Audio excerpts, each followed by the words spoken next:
And we're live. Cole, Yeah, welcome back to Big Fat Studios.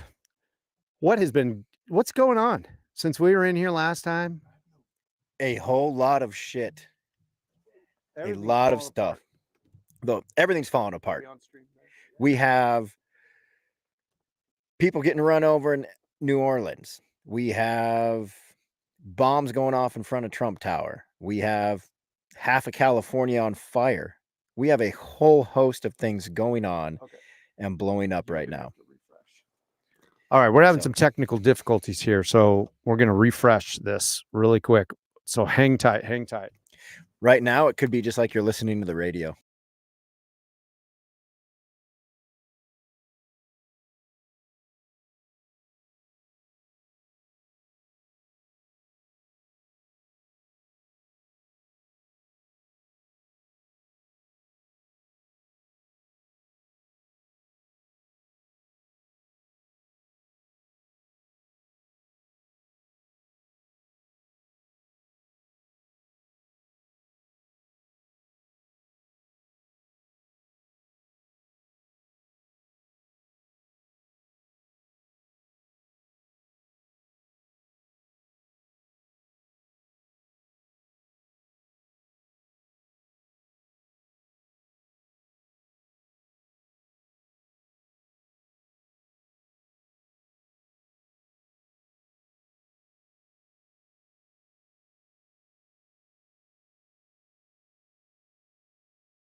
Oh, we are.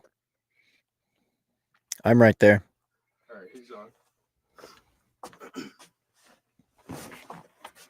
Are we back?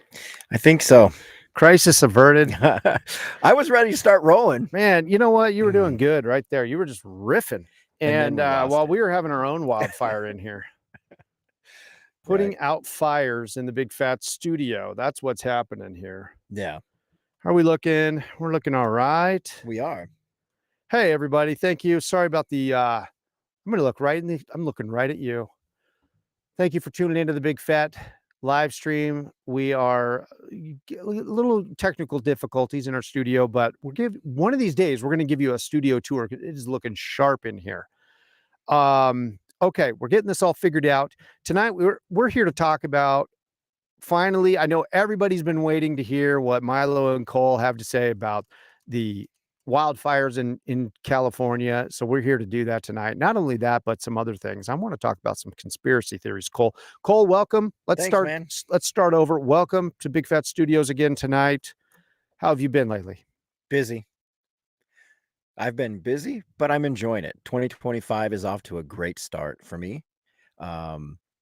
We're back at work, back at school, dealing with the kiddos every day.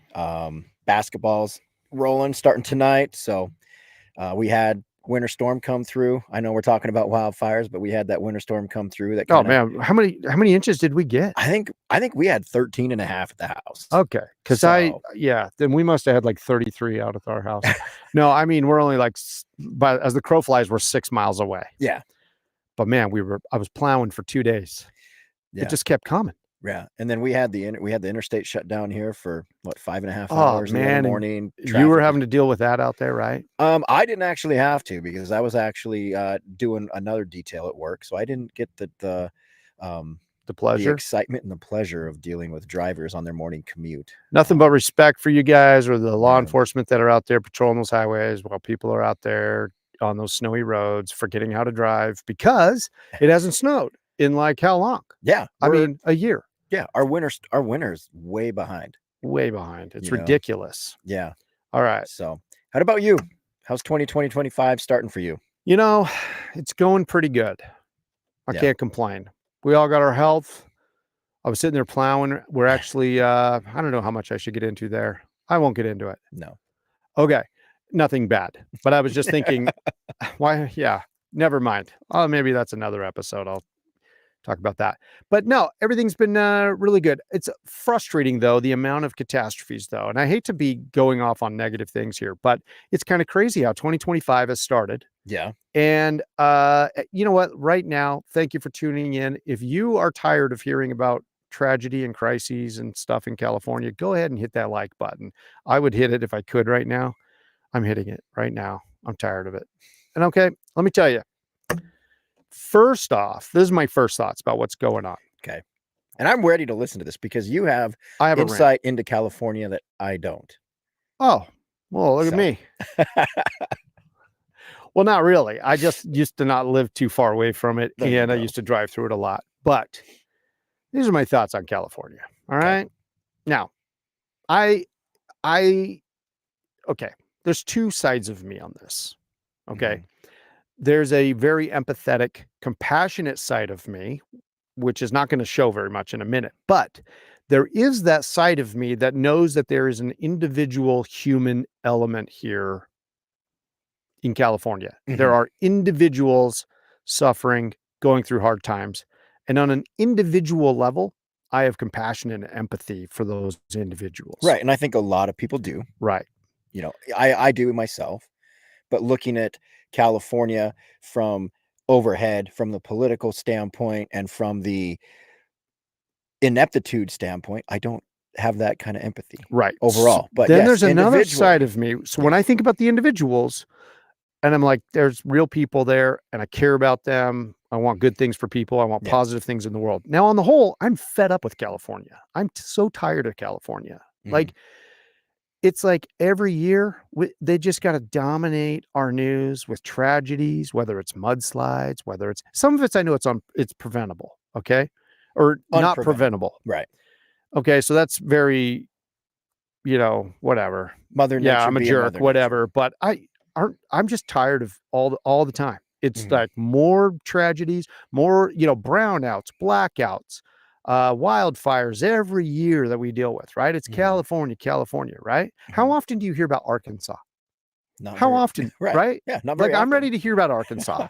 Yeah. Like I'm ready to really care about what happens in Arkansas because I'm fatigued. I'm tired of hearing about California. And I'm so tired of their news. Like I don't ever hear any news out of Arkansas. Right. I would rather hear some news out of Arkansas. Good, bad, preferably good. I'm just expressing this, that for years and years and years growing up, living next door to California, dealing with California issues, California people, and I say people as in, yes, I'm not saying everybody, I'm saying though, in general. The ones that facilitate the news being put out forward. Yeah, yes. Those people. Because I've met some amazing people from California. There's tons of amazing. I've family in California, things like that. Okay, so it's not that. It's just that on the whole. So I'm speaking in big time generalities here. I drove truck for a living for many years.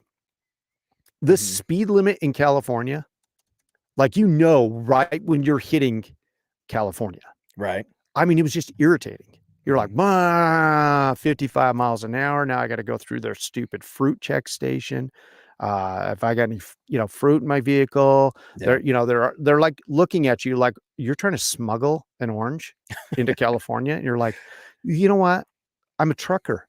Like, it's not a Big Mac. Like, let me just have an orange, but no, you can't bring any of that in there. Like you got to in go your through cab. Oh yeah. Got to go through their check stations. For real? Yeah. Oh yeah. Holy Anywhere you cross into the state, you got to go through the check station. Okay. And so you got to answer their questions. Are you bringing any type of fruit? Are you bringing any of this? So you got to put up with that nonsense. Okay. So you do that. Then you got to go through the port of entry, and the truck drivers, the port of entries in California are big time business. Okay. Like some states you go through, like you never hit a port of entry. Like it's never open. It's not big business there. Now I get it. California, they produce a lot of things. They consume a lot of things. So they are gonna, but their check stations are almost always open, and they are massive. And Yeah. the trucks are funneling in there, and they got all these inspection bays, and you're just like, please don't let me go through an inspection bay. I've been through some inspection bays there. One of them was actually, yeah, it was a good thing they caught me. But anyway, I'll get to that Is that a story. story that we need to hear tonight? Yeah, Okay. because yeah, I should say that because I'm gonna dog on California a whole bunch. But Right. then, like, yes, I will acknowledge that they do catch things at these check stations. Good. Okay. But on the whole, you're like getting slowed down. I remember one time coming out of, like, I was on I-8, Mhm. which is down by Yuma, Arizona, I believe. Coming out of like San Diego or I was actually, I can't remember if I was coming in or out, but I was going by the check station. And this is when they had a huge wildfire going on in California, right? And it was crazy. They were same thing. They were begging for out of state firefighters to come and help them because they didn't have enough firefighters. Get this. All these out of state firefighters are coming in, huge fire. They're all volunteer, sending their Right. people in there. Dude, they had them all pulled into the check station, and all these guys are running for the offices with their paperwork to show that their licensing is in order. That's California. Dude. They So stop the trucks. Our guys, which we just found out, we're going to get to that. Our Yeah. guys are going to head down there. They're going to Mhm. get stopped at a port of entry, and they're going to make. We'll ask them when they get back. Okay. What was the port of entry like? Because I want to know, right? They Yeah. want to know: are all their permits in order? Are all this stuff? Whatever their paperwork is, they're going to stop those guys and be like, papers, please. Let me see So your papers. That's sounds California. eerily like 1930s in Yeah. a certain country Oh yeah. over in Europe. Right. So I did see, so that makes total sense because I was reading an article earlier today about a bunch of Oregon trucks that were coming down with crews to help fight fire, and they're all stuck at some port of entry Oh yeah. because they're afraid that their emissions aren't going to hit. Oh yeah. They're And worried so about they're their like- emissions Yeah. when they got what do they got emitting up into the atmosphere? Right. And they're worried 60,000 about their acres of exhaust. fire. They're Yeah. worried about their exhaust pipes. Yeah. This is California for you. This is why I'm tired of California. They have jumped the shark. Hey, we have a super chat. Shelby Burrows, because I know he relates with me. That is our guy right there. That is Mr. Burrows Mr. from Burrows. Bad Canyon Fence. Thank you, Mr. Burrows. I know he's probably like, yeah, because I'm going off. And so thank you so much for the super chat, man. We appreciate you. I see some other familiar names in there. Seth, Illinois. Yep. Fed Up. Is Fed Up from California originally? Fed Up. We were wondering about, yeah, we were wondering. Yeah. You don't have to tell us too much, but we were talking about you. Right. Hey, we appreciate that. Yeah. So, I got to tell you though, I'm going to prop this up so I can see this a little better. There we go. Yes. Okay. So I'm watching these guys. I'm heading out. Yeah. And I'm watching all these guys get pulled in, running their papers. And I'm like, let it burn. Turn around and go back. You know what? I would just be like, if I was in those fire trucks and I would have been like, oh, I'm sorry. I'm going to go ahead and call my, department head guy and say, oh, they don't need us here. Right. I would turn around and go back. I'd be cutting across the median and being like, cite me for that. California is a bureaucracy that is just a mess. That's my beef. All right. So 55 miles an hour. The roads are terrible. As soon as you hit California, you're just like, cuckoo. Really? And it's such a long state. If you hit it from, the southeast side, you're coming from Arizona, you hit it, and then you got to go up all the way to Oregon, until you finally hit the Oregon line. And then it's all of a sudden, it's just like,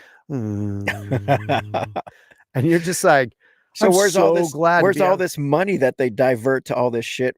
It doesn't fix their roads? No. Or all these taxes that they pay? No. I mean, that's why there was a mass exodus the first time out of California, was because of the taxes, right? Yeah. Oh yeah. Yeah. But this is the thing, is like, see, they don't take care of those things. And that's why they're pulling those truckers in, is because, hey, they're putting them across the scale because the truckers are tearing up those roads. So the taxes that the trucking companies pay, that should be going to repair those roads. That's that anyway. So it's mismanagement in that state all the way around. Now, I will say this. I was over by San Jose, and there was a mission something. It's over just south of Oakland, I think. Yeah. Okay. Okay, I did get pulled into a pool. I gotta give him some credit now. I hate to out myself now because I was a massive safety hazard. So I got pulled in. I hadn't been trucking very long. So I got pulled in and and so I go through the thing and I get pulled through there and they're like, go pull it into such and bay. It's just a random inspection, right? I go into the bay and so I'm sitting in the truck, I'm all nervous because there's a guy at a pulpit. He takes your logbook and a calculator and a map book, and he's over there just like calculating stuff. This is pre-electronic logbooks. And he's over there trying to figure it out because if you got from point A to point B in your logbook and too quickly, they'll give you a speeding ticket. So if you're fudging the logbooks, they're over there doing the math, calculating distances, everything else. So you're sweating. You're like, oh, okay, I hope I'm all good. I'm up to date. And meanwhile, a guy puts on a headlamp, gets on a roller, and goes underneath the front of my truck, and he starts going backwards. And they're thorough because they're trying to find stuff.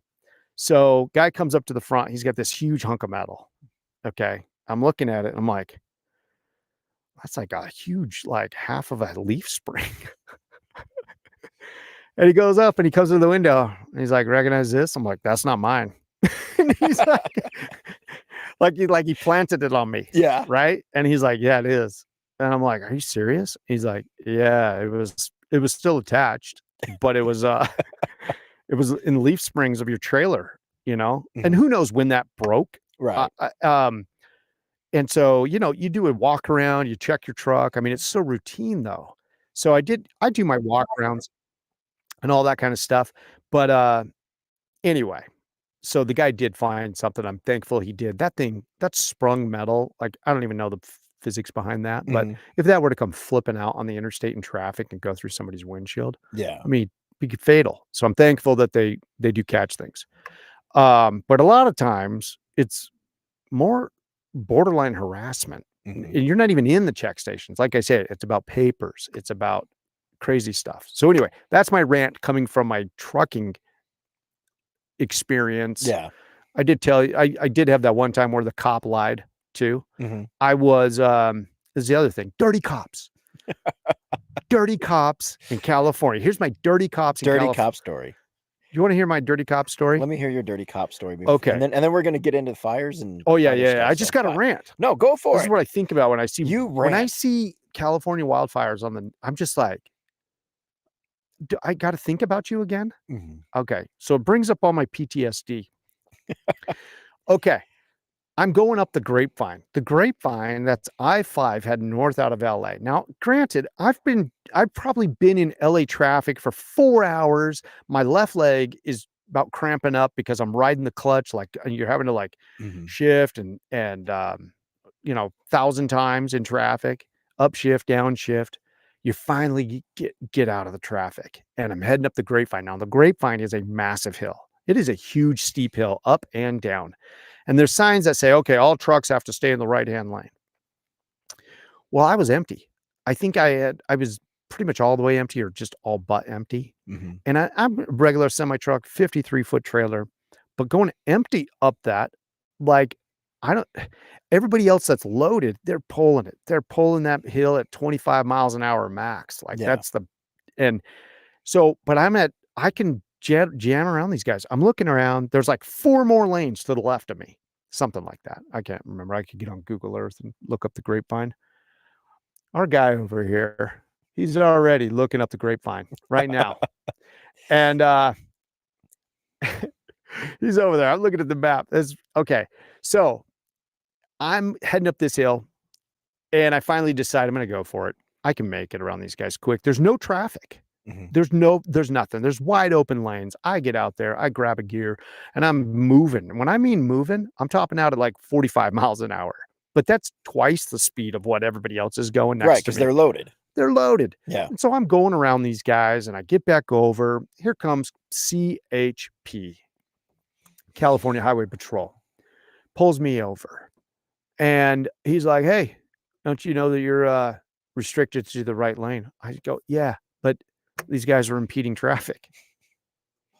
I'm like, I'm not holding up any traffic. There's nobody else out there. I didn't slow one person down. And I got up to speed. I passed these guys very quickly and I got immediately back into the right lane. He goes, yeah, it's not how it works here. Give me all your stuff. Papers, please. I'm like, whew. So he gives me my stuff, right? I get a citation. He writes me up. For Not improper lane usage? something like that. Right. And then he drives off. And I'm looking at this ticket. And I'm looking through the fine print. Just in the other notes, he puts in there what my speed is. So he wrote me up for 58 miles an hour in a 55. 58. I can't do 58 going up the grapevine. I'm so hot now. And the guy drove off. I didn't notice it because we didn't even talk about my speed that's technically speeding in the state of California. 3 over. 3 over. So now that ticket now goes to my company. Right. My company gets that copy of that. Both of those. Yeah. Yeah. And so I've now got a citation and I was speeding in California. Whether I'm getting cited for speeding or not, I'm now a disciplinary action for my company.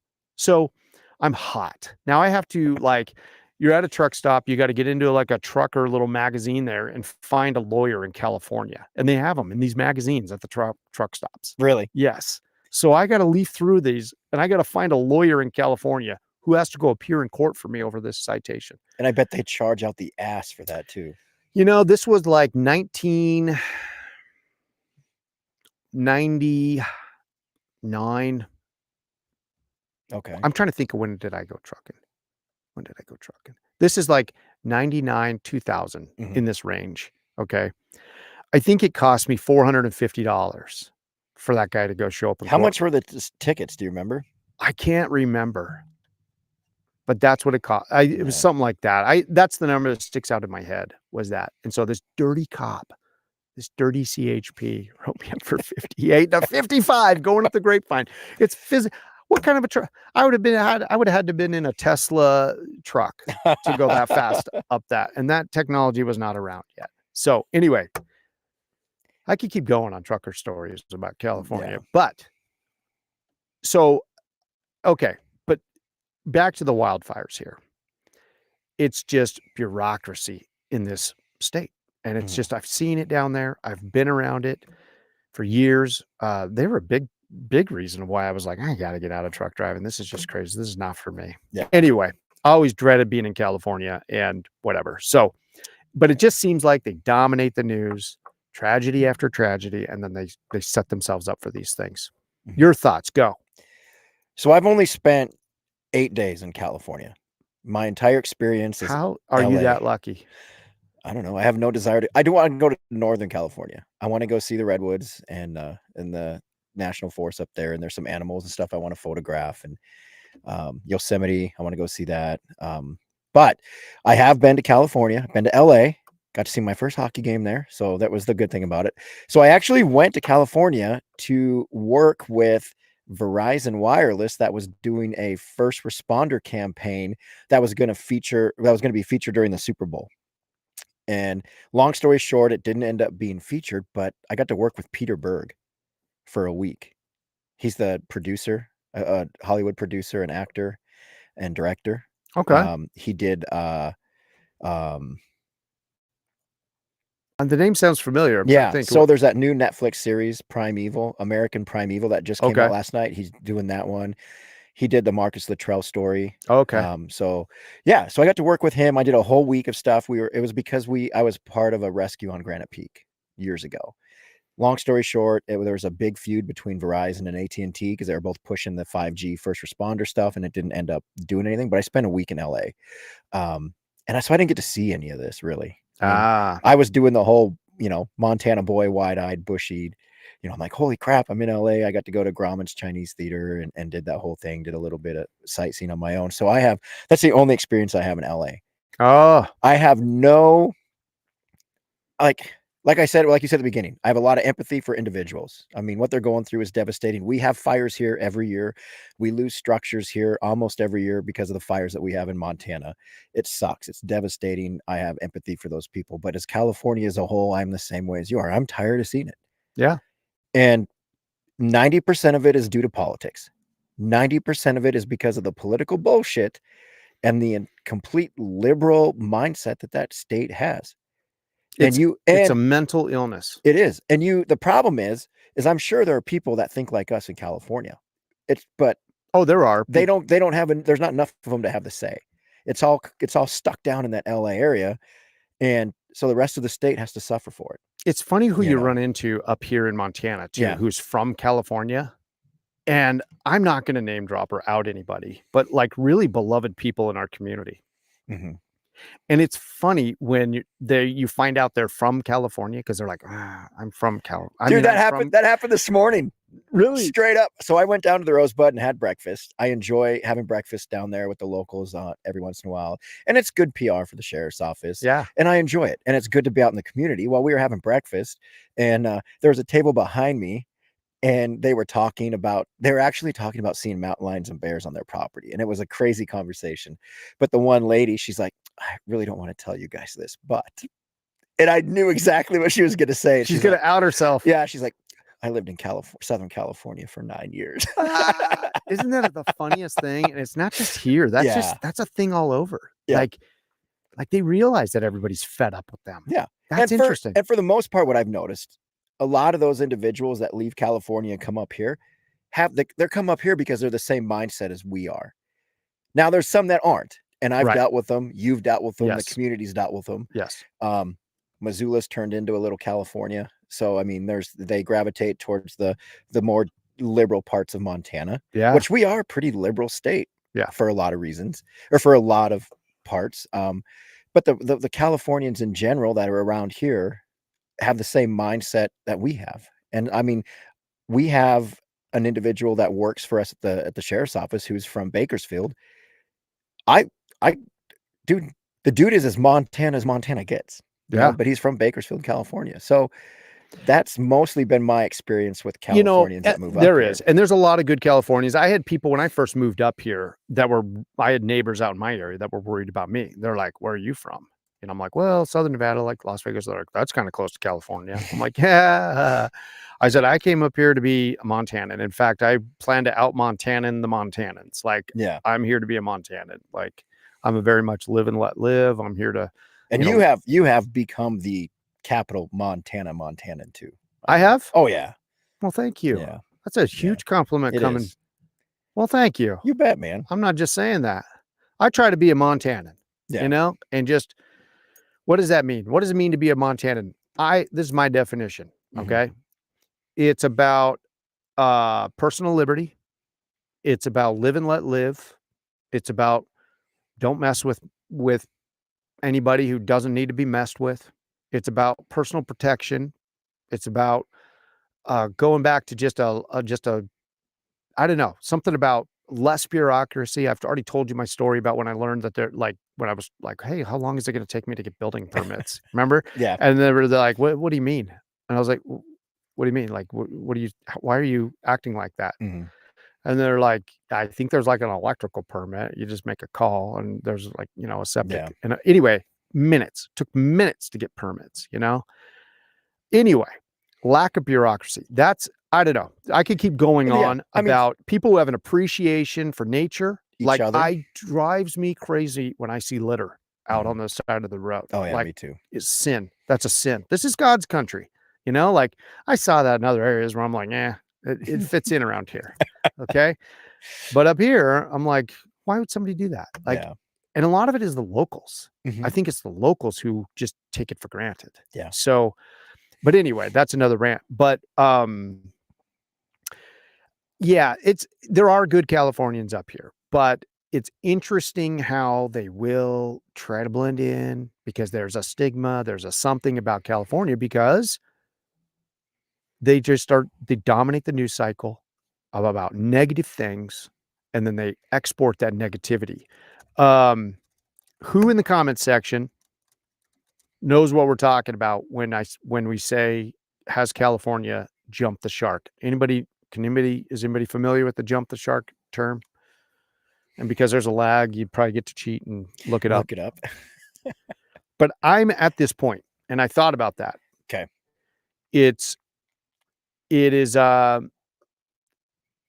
let's go ahead and bring up that We're bringing up Wikipedia right now for you. I'm going to see if anybody. I can't even see the comment section. No. And I never wait. Nah, I'm out in the boonies too. Matilda, welcome to the Big Fat live stream. Carltron 3000. Making an appearance again, regular. Welcome back, Carltron. Thank you, all of our little regulars. We appreciate you coming in here and seeing what two nobodies with small town attitudes have to say.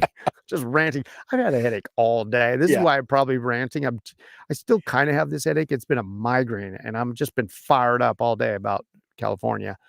I'll get to fond memories maybe, but then we got to get to the news of California. I'm just ranting. But as a kid, we'd go down to Disneyland, and I'm talking this is the late 70s, early 80s. I had my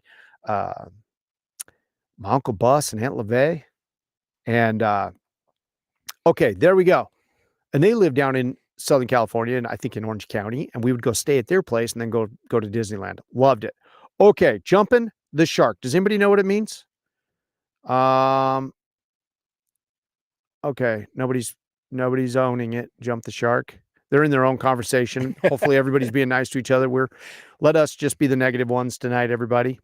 But jump the shark. I thought more people would know what jump the shark is, but we only have 12 people or something. Hey. 16 people. Hey. Okay. Anybody love Happy Days? Happy Days. All right. Happy Days was such a big deal when I was a kid growing up. Well, there was an episode, and I think in like season 5 or something like that. Here, I'm just going to read it to you right now, even though I don't trust Wikipedia all that much. The idiom jumping the shark, or to jump the shark, means that a creative work or entity has evolved and reached a point in which it has exhausted its core intent and is introducing new ideas that are discordant with or an extreme exaggeration, a caricature of its original theme or purpose. The phrase was coined in 1985 by radio personality John Hine in response to a 1977 episode from the 5th season of the American sitcom Happy Days, in which the character of Fonzie jumps over a live shark while on water skis. I saw that episode. I've seen reruns because I'm not old enough to see the originals. I probably saw reruns because 77 I was like 3, so I saw the reruns as well. Yeah. But the point here is like it just got to a point where you were just like, okay, they took it way too far. Like this is and now that's kind of how I feel about California. It's kind of like I'm just over it. Right. I'm over it. I'm over the bad choices of who they're electing down there. How they try to set standards in the auto industry or in a lot of other products. And it's like you have to do it this way. And then it affects the rest of us because there's such a large market there. And so they're like manufacturers are just like, well, I guess we better just start making it this way or else we can't ship our product to California. I say, screw them. Don't cut them off. Why do they get to? Why are they dictating? Why are they dictating for all the rest of the us? other 49 states? So that gets me to good call. I'm going to go ahead and throw this out there. Good call for State Farm, cutting off 69% of those properties a month ago. Yeah.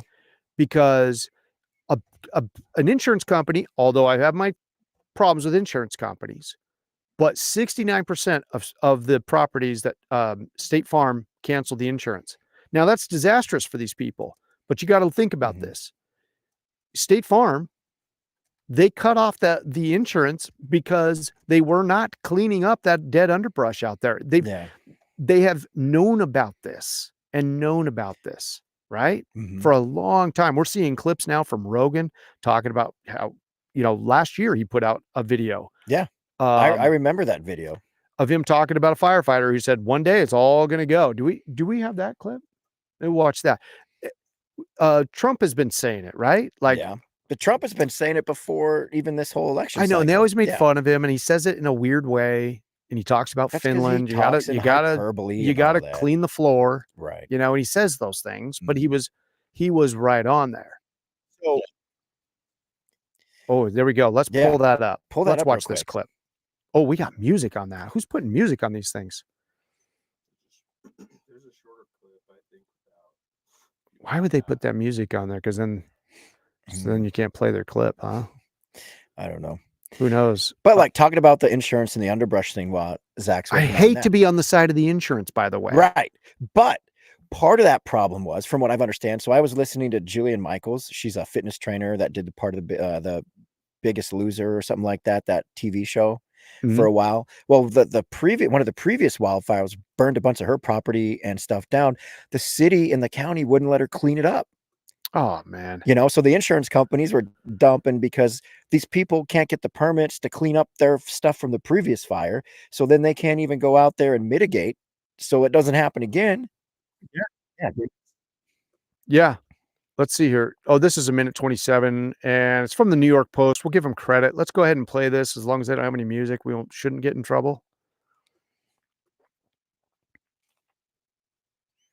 And this is like, I think sometime in 2024, he said this. Fire warnings have resurfaced as Los Angeles battles devastating blazes that have displaced 100,000 residents, claimed 5 lives, and destroyed thousands of structures. Clips from Rogan's podcast, The Joe Rogan Experience, show the comedian and UFC commentator repeatedly predicting a catastrophic fire scenario. Speaking with Sam Morrill in July, Rogan recalled being evacuated 3 times while living in LA, with 2 homes near his burning to the ground. Rogan, eerily wearing a Los Angeles Fire Department shirt at the time, recounted a firefighter's haunting warning. One day, it's just going to be the right wind and the fire is going to start in the right place and maybe no, it's fine. Let me see. Let's just skim ahead. Maybe they show him talking and maybe we can skim ahead and I'm not sure. Yeah. But I mean, just that clip from Jillian Michaels, I was like, she couldn't even clean up from the last fire. As recently as last. Yeah. So it looks like they're trying to play that game too, of not, you know. So basically the point that he said was this. He talked to a firefighter down there who said, and hopefully maybe you've all seen this one, maybe if you haven't, but you can look it up. He says, I was talking to a firefighter when I was in California. And there we go. All right. Let's hear this clip.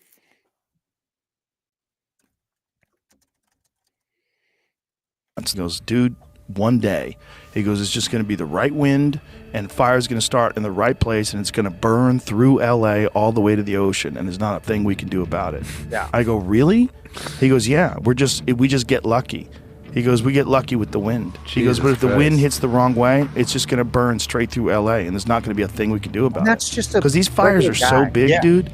When they're talking about like thousands of acres that are burning simultaneously with like 40-mile-an-hour winds. And the wind's just blowing embers through the air, and those embers are landing on roofs, and those houses are going up, and they're landing on bushes, and those bushes are going up, and everything's dry. And once it happens in a way where it's so spread out that there's nothing they can do. There's nothing they can do. You just have to evacuate, right? Nothing they can do. They just got to get out of there. Yeah. Well, so that's the thing, is that they've known about this problem, but there's such a bureaucracy. And honestly, I think there's got to be, and they're diverting this money that should be going to these things to all kinds of other pet projects, DEI projects, all these other things. And that's where they're putting their focus on. And hey, now everybody gets to pay that price. But I feel bad for those people, but yet at the same time, they keep voting in these people that are making these policy decisions and putting everybody at risk. Yeah. Sorry, I'm in the comments. You're in the comments. What's going on in the comments? Oh, talking about a little bit of the insurance company. Chris Mater, good to see you back, my man. What were you saying there? Oh, I totally lost my train of thought. Well, Shelby got me going on something about it could happen. You know, we could have fires like that here if they don't let us log some of these older overgrowth forests in Montana, which we certainly could have. I mean, and even the stuff that burned in the Derby fire, like in 2006. Have you been up there now? Some of that stuff, yes. You can't even walk through the new growth. It is so thick in there. If another fire goes through there, even now, I mean, it's the new growth, dude. It's insane. So my property actually is on the border of the Derby fire. So Mhm. there were several trees on my property that got burned. Mhm. I didn't buy that property until the following year. 07 then. I think. Yes. And so actually some of the trees on my property had retardant on them. Yeah. And there's actually there was a picture. My next door neighbor, part of my property and his house was on like the front page of the newspaper here. And he was actually living out in Michigan at the time. He had just a garage on his lot, but there was a huge plane going over dropping retardant on his garage. And I think that's when they hit my property too, as I'm right by him. Yeah. Anyway, so, but around us, I haven't seen that kind of regrowth. You can definitely see, so right through the middle of my property, they cut a fire line and the dirt has been was mounded. Mhm. And it's weird because the grass grows completely different on both sides of that. Yeah. That fire line. So I was right in the thick in the middle of that Derby fire. Really? I was in search and rescue at the time. It was right before I became a full-time sheriff's deputy. So I was working in search and rescue. And I mean, firefighters are so busy doing firefighting stuff, and the sheriff's office was, and this was, we didn't have like reverse 911 and stuff like that here in the community. So it was like go door to door. And if you're not evacuating, we had to get certain information. So if your house burned down and you're in it, we can account for you down the road, or at least count for your bodies. Right. So we were up on Grove Creek, and we had the wind. Remember were you here? You were here. You weren't even living here yet. For the Derby fire? The Derby fire. No, I wasn't. I bought in 2007. It was in 2006. So you guys bought property, then moved here and lived in town for a while? Yeah. Okay. Yeah. So we didn't actually build out there for several years. So we were up, where Tippett Rise Ranch is now? Yes. We were up in that area doing evacuations, and the wind changed direction. And here comes this wall of flame up over this ridge. And we're in a tender, I think. Yeah. And what is that? A fire tender. We're behind a fire tender. We're in a what's a fire tender? It's for the people that don't, I know. But for the people who don't know, it's wildland firefighting apparatus. See, I'm looking out for you. I knew that, but so we're behind it in a regular vehicle, but we're all in Nomex. Okay, so we're in gear that we should be okay if we get a little bit of fire around us. Here comes this freaking wall of fire, and I'm newly married, have a baby. I'm like, oh shit, you're that guy. You're that guy in the movie. Yeah, I'm like, oh my gosh. And everybody's like, this kind of sucks, bro. And I'm like, what do we do? Because I'm not a firefighter. I'm just search and rescue. And so one of the other guys is like, okay, we're going to drive and park the trucks right here. It's already been burned. I think the stuff will just go right over us. And I'm like, I was like, what the fuck? Are you serious? Yeah. Like And I'm like, you're the expert. I'm just here knocking on doors and getting people out of here. You're the guy in the movie that, sure as hell, dude. The downer scene. Here comes that wall of fire, and it just blowing across that prairie like crazy. And luckily they had done, the firefighters had done a backburn in that area because of the houses. And we pulled into one of these places where it's already been burned earlier that day from the backburn or 2 days prior. And that wall just went and just come flying over us. And dude, it was crazy. Wow. I mean, it was an adrenaline rush. I mean, I could see where wildland firefighting is a huge adrenaline rush for people like me. Yeah. But so that was my experience in the Derby fire. But now you go up into the mountains, and the new growth is just like, Shelby can attest to this from hunting up there. It is thick. Wow. And I don't know if we can go in there. Come back around our place. Yeah, but like the trees and stuff. Like if you go in up, because I got a state land section behind me, and it's just looks like devastation still back there. Yeah. It just didn't come back. Yeah, because that was a hot fire too. Oh wow! Yeah. I wish I didn't even think about it. I should have pulled up I'm going to go to that clip here in just a moment. I had stuff from when we had a fire not too long ago. There was a fire just a few years. Well, I want to say it was 2000. Do you remember the fire in, it had to be like 2017, 16 or 17. I think it was like 16. Do you remember that one? Yeah. I'm always working during these fires, so I'm always because there was one up at where I live. Yeah, a massive one up there. Everybody was getting. I didn't even know they were getting evacuated. Our whole HOA was everybody getting evacuated. Okay. Yeah, and we're out rolling around on 4-wheelers. I should have pulled all that up, but I'm on a 4-wheeler. My dad's on one, and my son Connor's on one. I got footage, or I got stuff of that was when Aaron at Perry's house blew up. His propane tank went up. I got footage of Chris Krebs' place on fire. the whole hillside behind Chris Grebb's place, just getting annihilated. Anyway, I didn't even know they were getting evacuated. It was kind of a rush. We were right there. Big old plane came in, and dropped retardant. I actually had video of all that right by our house there, came through there to keep that fire from spreading. So we've had little brushes with it. But it seems like this problem that they have down there, I mean, it's preventable. They're taking the money that they should be putting toward reservoirs, toward cleaning up all that stuff, and they're diverting it into crap. Yeah, towards actual firefighters. Yeah. What did we hear? It was like 0.9 firefighters per 2 people. And what's the number should be? Almost two people per whatever the number is. 2 firefighters per certain amount of people per square like mile per 100,000 people. Yeah, or I think something. Zach said he have it pulled up, right? Oh, yeah. No sweat. So I mean, they're understaffed. Yeah. They don't do any mitigation as far as I'm aware of. I mean, that's such a battle with the environmentalists over there in California. Oh yeah, you can't do anything. Can't go touch anything. No. And then they had fire hydrants not working. So then now what ends up happening is everybody gets put at risk. Properties are destroyed. And now let's cut to this. Let's go ahead and play this clip right here of like, now we all got to send our people into danger.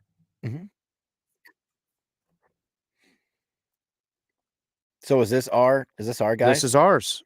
So for the guys that aren't from our area, our local volunteer fire department is sending a truck with a crew that's headed down to California on Saturday morning, along with there's going to be like 40 people from Montana and apparatus that are headed to California. I think about 40 people. So yeah. Just the trip down there can be a risk. It's unnecessary. Yeah. It's like, but then we send them down there into these hot spots. Go ahead and let's play that. Firefighters are sending reinforcements out to California to combat those hellish flames, including from Montana. Today, our John Martin spoke with the Columbus Fire Chief as their department gets ready to deploy crews to the area. This is the perfect storm, really, to have the drought conditions that they have down there, to have the density of the homes that are down there, and then throw on these Santa Ana winds on top of it. It's just, that's the domino effect that just lined up. And when they get to show them, there's not a fire department in the world that's there's Rich. There's our guy. Prevent that's our guy. What's going on down there? Chief Rich Cowger of Columbus Fire Rescue watched the Los Angeles County fire event unfold on TV just like the rest of us. But as he began to hear from friends and colleagues on the ground there, he knew it was just a matter of time until he and his crew got the call to head to Southern California. And hopefully we'll have something around here. We ways got winter storms to deal with right to get dispatched. One's through the federal system, the typical wildland system. They actually fireplace. We had a couple of structures burn up last week. Did we really? Over by Reed Point, See, this leaves us thin. Send our best, send our finest down there. Well, some of our finest. You guys are some of our finest too. So I don't mean to take anything away from you guys. Oh, the age-old battle, firefighters versus cops. Yeah, right. Yeah, well, that's another podcast. All right. I shouldn't have interrupted Rich. That's our guy, Rich. He deserves respect. Let's hear Rich. We reached out on Wednesday morning to see if what the availability of engines were. And then a secondary system is what they call EMAC, which is those state-to-state relationships and agreements kind of stuff. And then that request did come in this morning. In total, through EMAC, Montana was able to commit to 10 engines and 30 to 40 bodies. Wheels hit the pavement Saturday morning as this Columbus crew traveled 1,200 miles to help their brothers and sisters however they can. It's going to take a while for rigs like this to get there, but they don't care. The guys that are going down to help. I was still running a burrito trailer. In any way, shape. If I was still running a burrito trailer, I'd probably get up early and go make them some food. For the road, yeah.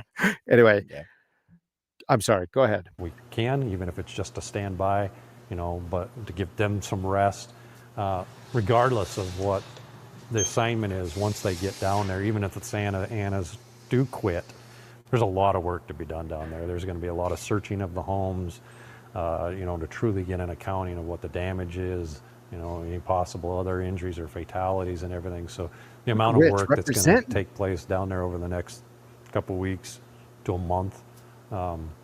It'll be pretty astronomical. They are doing for others as they would hope that others would do and have done for them.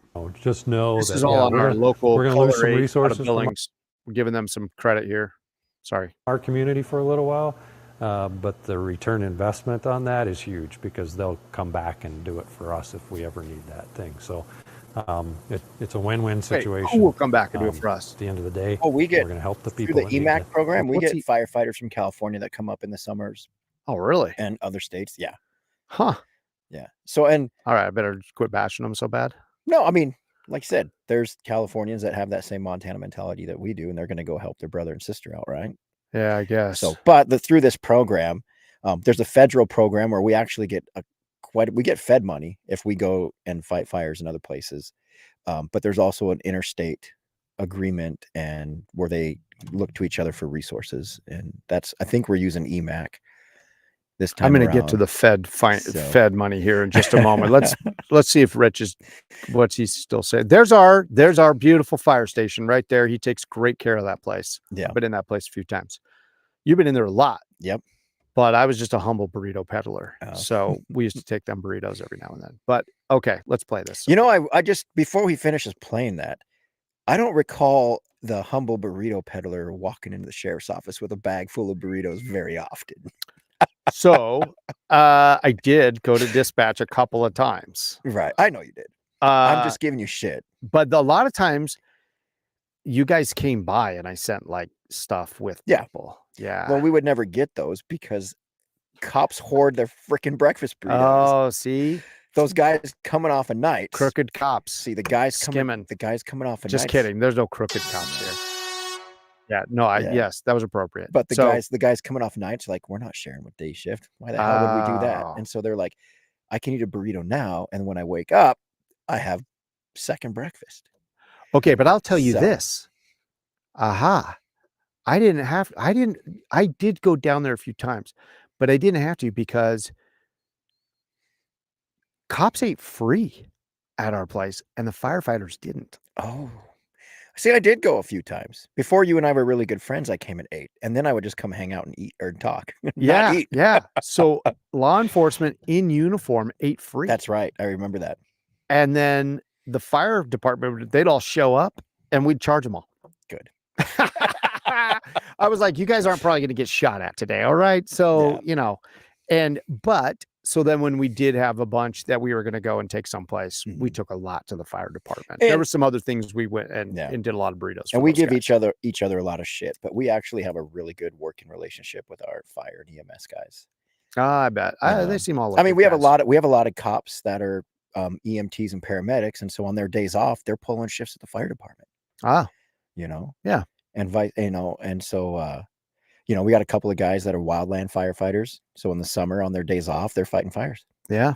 So that's awesome. We have a really good relationship. I'm telling you what, man, small towns are the way to go. Everybody should spread out a little bit. Everybody just spread out, get out of these big cities, and they should put a cap on a town. Yeah, they should probably. When a town gets to about 2,500, cap it and spread out. But if you're going to spread out from California, probably Idaho. Yeah. Let's recommend some other places. This place is terrible. Eastern Washington. This place is terrible. So, okay. Back to our friend Rich. Yeah. Need help, be that the fire departments or the citizens down there. Amazing heroes from Columbus, of course, not the only ones making their way to the Golden State. Many other fire departments across Montana have announced they are answering the call to lend support to those being so drastically hurt by these fires. Red Lodge Fire Rescue Team volunteer coordinator Amy Highfield shared the names and equipment of those being sent over to California. This includes Captain Will Bernard, and Lieutenant that's just a Dan town Johnson, 40 miles and south of here. firefighter Jason Burr. Earlier today, the Red Lodge Rescue Fire Team shared some details about their operation and some of all what right. they're No disrespect to Red Lodge. We want all the best for everybody and be safe. We had to but we listened to our guy Rich. Yeah, I hope they're safe. I guess I'm glad to hear that, California reciprocates every now and then. I guess I got to give them that. Yeah. Okay. This is the other thing I'm bugged about today. Okay. I keep seeing these videos of Biden being on the phone saying we're going to cover 100% of the costs for the next 6 months. Yeah.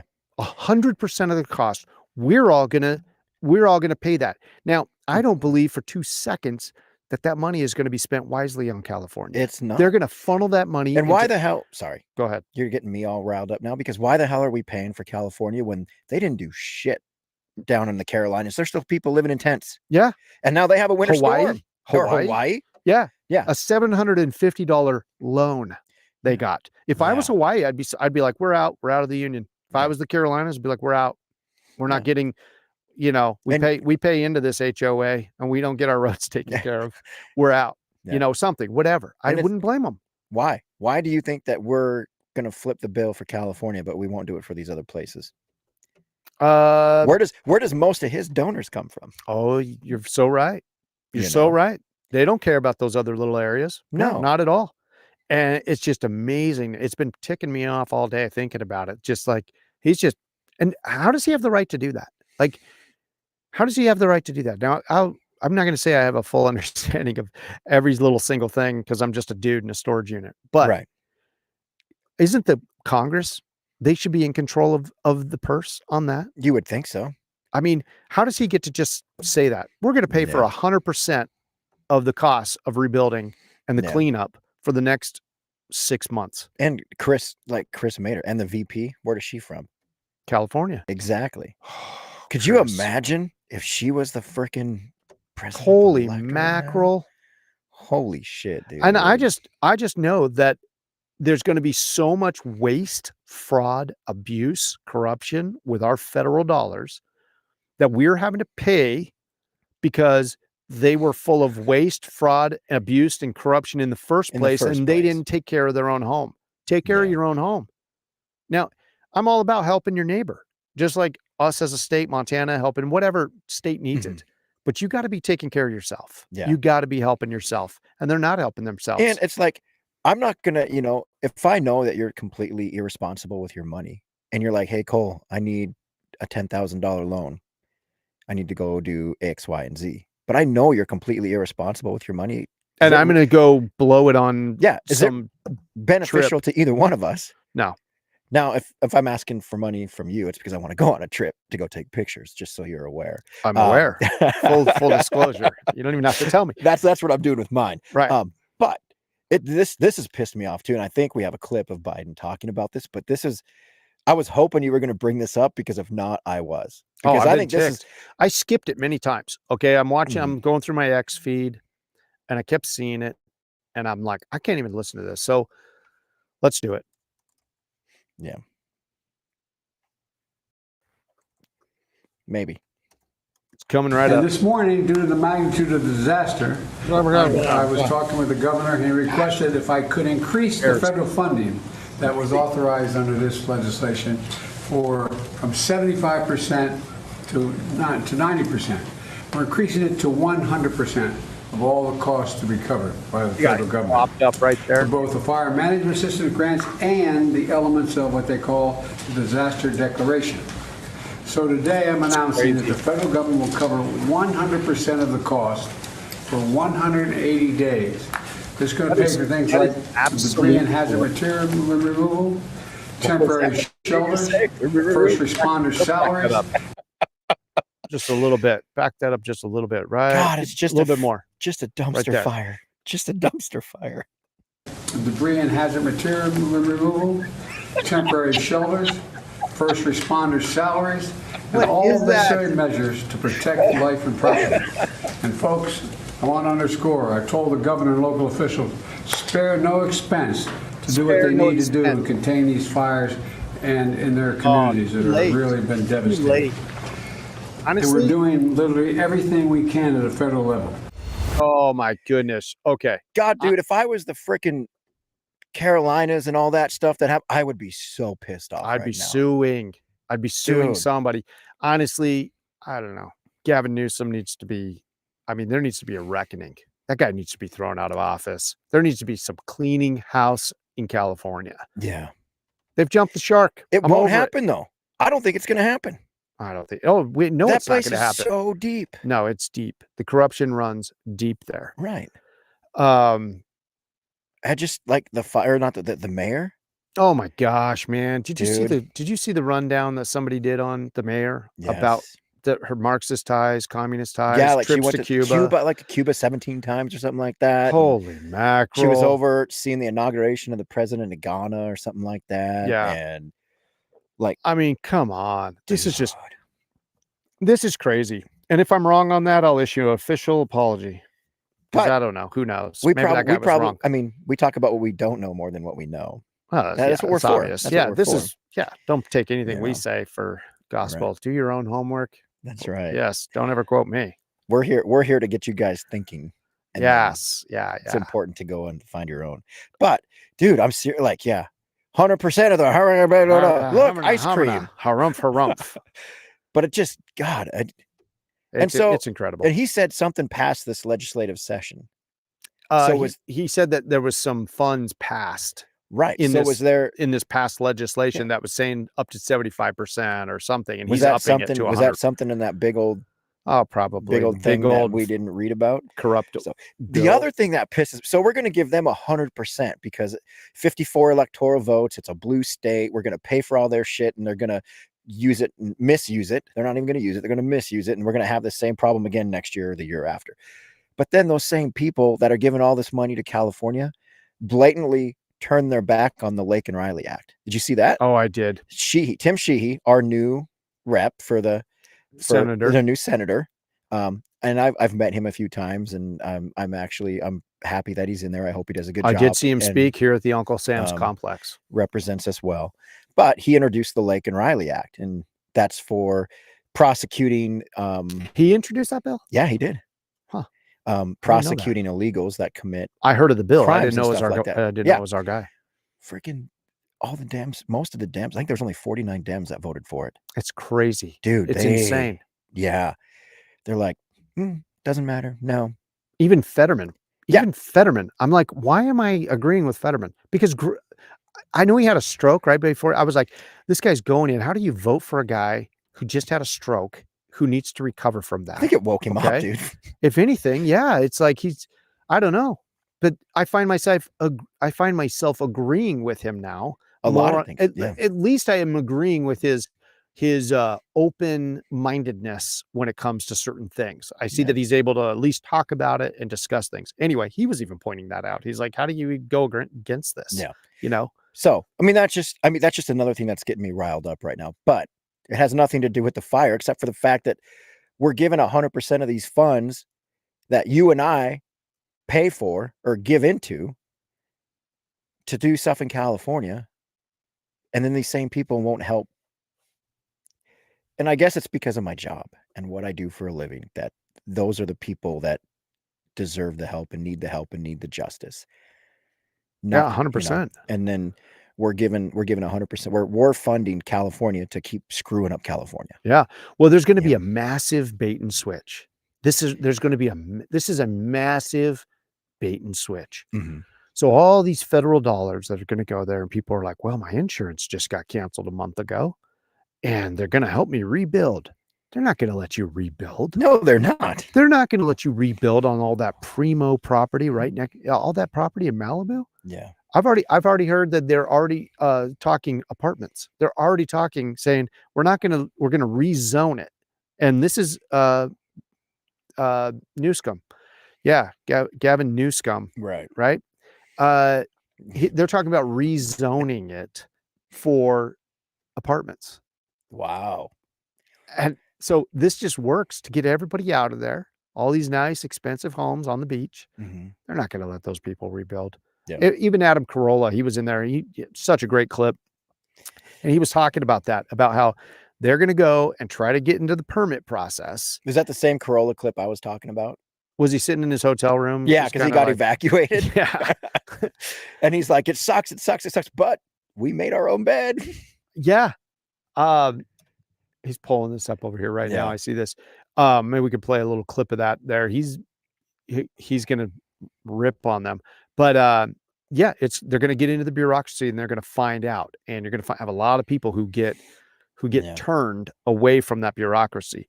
He explains something about how Bill Maher, same thing. He explains the Bill Maher story of how He was hard left on a lot of these issues until he ran into the red tape. It took him 3 years to get some solar put in. Yeah. We got that. It's probably, this is not his, this is him and Megan, but I like Megan, always have. But he put out his own post where he's sitting there by himself. I think it's that one right there. Oh, it's a big long one. So maybe we won't be able to, not sure if we'll be able to find the small, it was like a 4 or 5 minute clip on X if you can, but anyway, but the point of it is that he's like, these people are going to find out what the bureaucracy is like, and they're going to turn away from the left. And that's what they need to do. They need to wake up. They do. So what are, I'm almost reaching over to hit that. Is this the full length one right here? This is probably the full length one. Oh, so I want to ask you, what are your thoughts? Have you heard about, let's get into conspiracy theories. Okay. Blue roof. What comes to your mind when I say blue roof? Are you aware of anything about the blue roofs? No, but it sounds like something I should be. I don't know. Man. I'm sure when you start talking about it, I've probably heard it before. I have completely tried to stay away from this rabbit hole. Okay. Because I don't like getting sucked into fake things. All right. Does this have anything to do with these supposed tunnels and stuff? No.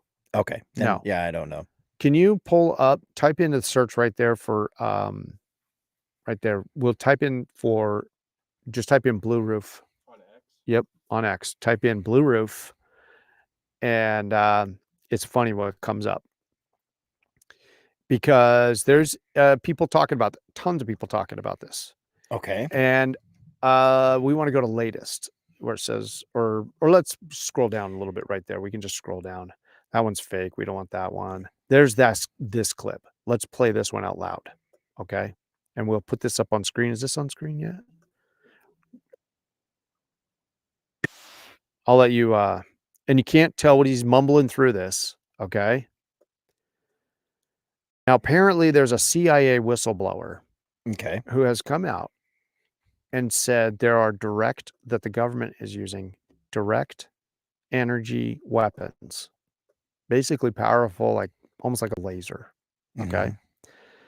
And this is what, when you're ready, you can put that up there. We'll play this. We'll try to understand what our president's saying. Okay.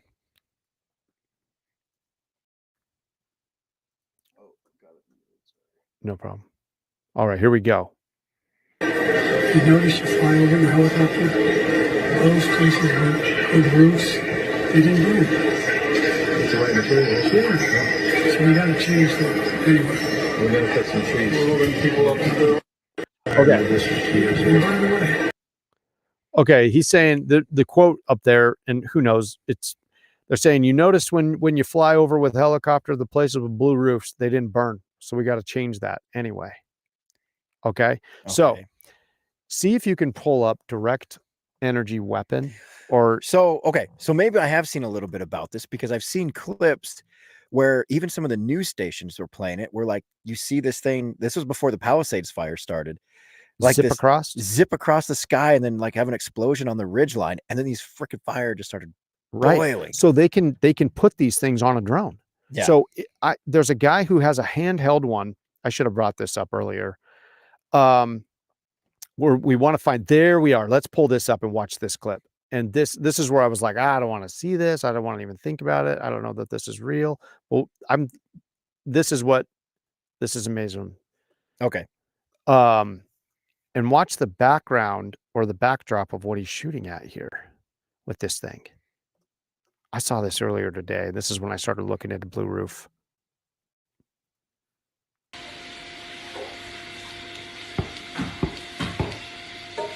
Just laser? Yeah. Look. Holy shit. Look at that. He cut that piece of metal in half. Yeah. But look at the backdrop. The blue thing in the back didn't get cut or damaged. Okay. He just cut another layer off.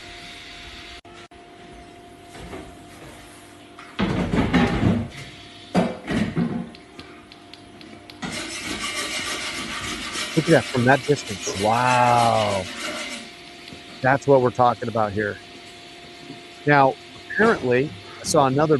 He's like just starting stuff on fire from a distance, and there's no laser line. You don't see anything. Okay. Now, apparently, and there's the words going around as I'm finally getting sucked into this rabbit hole, is they can mount these on drones and then just fly across and just light anything they want to light up. And you don't see where it's coming from. And so there's people throwing that around that's what happened in Hawaii, is that the way that thing burned and the way it started where it did, people were then speculating there was drones in the area. There was all kinds of stuff. But apparently, if you go look at the devastation afterwards, homes with blue roofs didn't burn. And so now everybody's saying, I don't know how true all that is, but they're saying that in China, and I watched this other video today where they're basically showing that in China, most roofs are going blue. And I mean, they look like ancient pagodas and they're blue. Really? Yes, because so then I saw this other one where they're shooting at balloons. The blue balloon doesn't pop, but the other balloons pop. And it's because the blue balloon or the blue color doesn't absorb that light energy. Really? And the other colors do for some reason. I don't understand it. I'm just a guy in a storage unit. But so this is a theory floating around right now. Tons of people are talking about it. Really? I looked up blue roof theories, blah, blah, blah. And I'm going through there and I'm just like, wow, there's tons of this. And this is now they're saying I've seen it now. Now that they have it mounted on ships in the Navy, this is something they are using. So the military has used stuff like this. Yes. Okay. And they're able to light some stuff up from a distance. Big time. So anyway, that's the blue roof theory. I'm thinking about painting my roof blue as soon as the temperatures aren't too bad. No. Yeah. Well, I mean, I guess like I haven't seen many blue roofs. I mean, I wouldn't think blue roofs were a thing, but blue steel roof, that's a pretty common thing. Is it really? Yeah. I mean, I guess I don't really pay attention to roofs. Well, there's also been some pictures and videos out of California where they're showing of course, Zach. Yeah, throw a blue roof up there, bud. Let's see some blue roofs. There's been some really nice looking homes up in the hills where there's fire all around them. And then like there's this one nice house that's got a blue roof and it's not on fire. Now I'm not saying, who knows, maybe they're not going around shooting their little laser on everybody's roof. Yeah. But they're lighting the stuff around it and then it catches fire. I don't think it protects you if the fire comes blowing in from the side. But I don't know. Is there something to this? So it could be. Because I've been seeing too where like they did arrest a couple of dudes that were going around lighting fires. Oh my gosh, I saw that too. And there's a bunch of people. And then I saw another thing where the guy had like 5 cell phones on him. Yeah. And he had a prepaid debit card or something from the United Nations. Yeah. Is that a thing? Is United Nations just hands out prepaid debit cards? What's that? Holy mackerel. Yeah. Okay. The comment section, out of control. Let's see here what's going on. What do you guys think about the blue roof theory? Am I just off my rocker on this, or is anybody else? Are you guys already in tune with this? I'm trying to catch up here. I don't think Matilda's not into the blue roof theory. Not into the blue roof. I don't think she does. Is. The Amish store have a blue roof? I don't know. Is that the one over by Red Lodge? The new Amish store? Chris Mader, he's on it. Wasn't the Star Wars program a laser directed energy program? Yes, it was. Yes, it was. Reagan. But I mean, the Star Wars program. Fed Up says in agreement. Yeah. I'm going to take that. He's in agreement with me or she. I don't know who's fed up, but I'm just going to own that. Thank you for agreeing. Probably not. Wasn't even agreeing with me. I think the Amish store over by Red Lodge has a red roof. Oh, really? Yeah, they have a furniture store and then a like a sandwich store, something like that. I think the roof is red. I don't know. I'm going skiing on Monday, so I will look, and then on our next live feed, I will let you know for sure. I'm thinking about going into the blue roof business. This is why I'm pumping this right now. Right. Yeah. Then they're showing. I saw other people there. They put these wraps on the roof. They're just like roll out this blue wrap, and then they I don't know. It's for waterproofing a roof, but I'm wondering if people are going to be all freaked out. It's like the new tinfoil hat is like a blue roof. Like, oh, you have a blue roof, huh? Ooh. Yeah. So you're really wearing your tinfoil hat proudly, like, I wonder if it's going to be one of those things. I don't know. It's interesting though. I'm actually going to look into it more this weekend and see, Because I'm sure there's correlations between the blue, like you said, direct impact with the Hawaii stuff. Oh yeah. And Oh this yeah. stuff. So Hawaii's ticked. And a lot I saw, and when the Hawaii thing happened, I saw a lot of people talking about blue roof theory. There it is. Wait, is that it? Yeah, that's the one in Red Lodge. Bring that up on screen. We got to show off our guy here. This is our Zach. Our Zach, he's on it over here. He's clicking away over here. And I'm like, stuff's popping up. Everything we're talking about, he's all over it. I want to see how he's going to do when we start talking about some history stuff on one of these. Challenge accepted. I'm gonna have to. Yeah. Can you pull that up on? Okay, throw that over there. Blue tarps.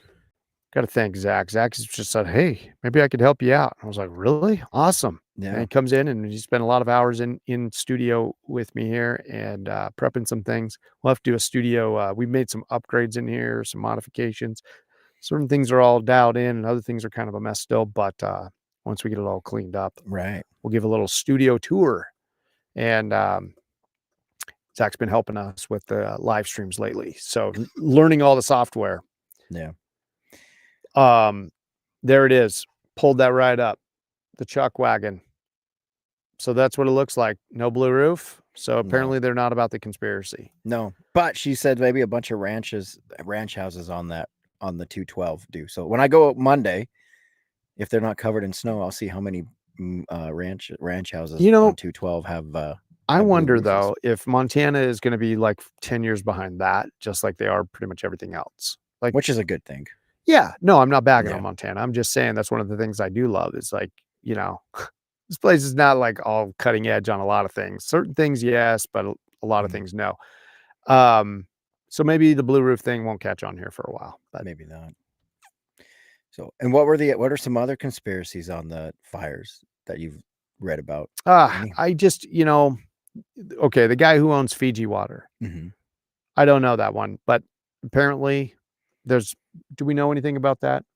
The guy, he and his wife, they own the brand Fiji Water. And I saw something that said that they also owned a bunch of the water reservoirs here. And I was like, what are they trying to get at? I didn't even want to read it because I'm like, are they going to say that Fiji Water comes from reservoirs in California? Or is it just that as a side hustle, he owns a bunch of reservoirs and he's not releasing the water? I don't know. I didn't want to find out because I like drinking Fiji water every now and then when I want to feel fancy. We buy it for our guests here, and I sit there and look at it and don't drink it just so the guests can have it, And I didn't want to find that one out, but that's I think what people are saying is that somehow billionaires are involved and they're hogging all the water. It's crazy that all this is happening, and there's an ocean just feet away. Right, they're not pumping out of it. And I thought they were saying something about the salt water and something like that. But then I just watched videos. It puts out fires just as regular water. Because I was watching. It might gum up your equipment later on, but let's replace that equipment later on. Yeah. But who cares? Let's get a little salt residue in there. Because there were Canadian planes today that were scooping out of the ocean and dumping on the fire today. And if Canadians can figure that out, we could probably get there too, right? The 51st state, right? So Darnley in the comments, Operation Blue Roof is a priority mission managed by the U.S. Army Corps of Engineers for the Federal Emergency Management Agency. There you go. I'm taking that as gospel. Thank you, Darnley. Yeah. So blue roofs, I'm telling you, they're a thing. Okay. Anybody want to go going on big fat blue roofs? We'll start up a little something there. Start up a trailer. We'll just talk about it every night. We'll just be like, cargo. Get everybody else scared about that and sell blue roofs. We'll pump them. Yeah. LA Fire Department just sent all the excess fire equipment to Ukraine. Oh, that's right. Yeah. That's right. They were like, we don't need it. But they know they do. That's what pisses me off. They knew this was going to happen. So then that's when conspiracies come in. Did they do that on purpose? Is any of this on purpose? Are they setting this catastrophe up, to happen so that there's an outcome that they want? I think so. I think there's a good possibility. I think there's got to be some elements of that. I think there's a lot of mostly good people in there that are just dumb, but I don't think that everybody's corrupt. But at some level, I mean, come on. You got to know that you guys know the deal. you know that you guys haven't been taking care of business, and then you're going to send all of this stuff over there to Ukraine. Yeah, especially this time of year. I mean, yeah, the Santa Anas are early, I think, this year. But Mother Nature's going to do Mother Nature. Now we could get into chemtrails and that whole thing. I don't know what that was. That scared me. But so we could get into the chemtrails altering, altering all the patterns, stuff like that for precipitation and all that. We could get into that later or another podcast. But yeah, so we know the Santa Anas are coming. We know we haven't mitigated for fire prevention. You can't tell me that the mayor and the the fire chief didn't know that we have a bunch of hydrants that don't work. They don't have waters. They knew there's no water in the reservoirs. But yeah, let's send all of our apparatus to Ukraine. While there's guys with blowtorches and prepaid debit cards from the United Nations running around. Right. And I truly believe right now we're in a soft war with terrorist organizations that are doing shit all over the US right now. I truly do believe that. Yeah. I've read enough and I've looked at enough. And so we're limiting our response resources by sending it all over here. And then we're sending all this money over there right now. Well, we're not taking care of it at home is what I'm getting at. So what they will do is they'll be like the old Wizard of Oz. Do not look behind the curtain. Pay no attention to the man behind the curtain. And that's that. I just feel like there's a lot of that going on. It's just gaslighting everybody. Like, don't pay attention to this over here. And hopefully we're finally waking up to it. I think we are. Some of us. I mean, I think it's happening in mass. When you got Mark Zuckerberg, who went on Rogan today and really just started to be like, now the timing of it is interesting, and I'm not a Mark Zuckerberg guy, okay, but it is super interesting to see that he's on there going free speech, changing the ways of Facebook, and he really, I was only able to catch like the first 30-40 minutes of it, but it's just that the public is waking up, and the public discourse is that he's seeing that the public don't want to be censored. They do want to be able to have more freedom of information. So even he's responding to that. So yes, maybe we are waking up. I don't know what's happening in the comment section. I hear you clicking over there. Oh, we're talking about so the Fiji. Oh, Shasta. Hey, babe. Nice to see you in the room. Supposedly Fiji couple owns 60% of the water in California. Oh, there's Shasta. Okay, I was like looking and looking. I'm like, is she behind me? Because you were waving, and I'm like, no, I'm waving at the camera. Okay, then I was looking. My eyes are terrible. Hey, Shasta, thank you for putting up with us in our late nights over here. I know. She's like, start them earlier. I know, we're trying. But there's 22 people in there that are hanging with us. You know what? Next time we'll just put our phones on a FaceTime for our wives to just watch us struggle in here while we're trying to get ready to go. And everything we're putting into thumbnail and title, description, technical difficulties. Right. Holy mackerel. But so I mean, there's all this stuff going on, but what's going on behind the curtain that we're not seeing? And you do think people are waking up, and I really don't. There's a lot of people waking up. I don't think it's the majority yet. I don't know if it's the majority. It's enough of the majority for them to, I don't know, whatever happened in this last election. I think there's a lot of people waking up. I think there's a lot more people on. This is why they're freaking out right now about Elon Musk, and Europe is freaking out about him, is because of the power of X and how people don't trust the mainstream media anymore. They're not just taking the narrative anymore. They're questioning things. So there's so many things going on there. That's a whole nother thing about what he has been going after Great Britain about. And I've been reading a bunch about that. And, and I it's a whole nother thing. Okay. But the fact of the matter is that people aren't trusting the media. People are doing more of their own homework. There's a lot of misinformation out there. You can't trust all of it. You got to sift through it. You got to find who you trust, and then you got to question them. And you got to, so every time I go find a story, it's so easy to get sucked in right away and get all worked up over it. I know. And it's just like, you got to people have to not get sucked in, not get all worked up. You got to find it in many sources from many angles. And before you can kind of get to the truth of it. I think it's happening more and more. Just that Mark Zuckerberg is changing the ways of Facebook. It's hard to be on Facebook anymore because of how they censor things. Oh yeah. And so, I mean, I think wouldn't. there's a big change. I wouldn't even be on Facebook except for my photography business.